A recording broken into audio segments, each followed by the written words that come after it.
হিংসা অহংকার লোভ যাদের মূলনীতি, তারা কোন আদর্শ করে বঙ্গবন্ধুর রাজনীতি? তাদের ব্যক্তি স্বার্থ হাসিল করাই তাদের রাজনীতি।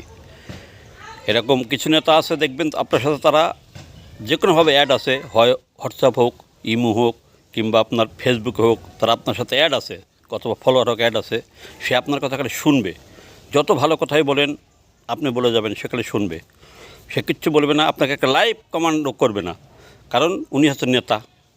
ঠিক আছে, এক নেতা হয়তো উপজেলা চেয়ারম্যান ছিল, পৌরসভা চেয়ারম্যান ছিল, এমপি ছিল, মন্ত্রী ছিল, সে এলাকার দ্বিতীয় পজিশন, সে হচ্ছে ও এক চস খাই গেছে, এই চোরের আবার খাওয়ার অপেক্ষায় আছে। এ নেতা, এ জমিদার।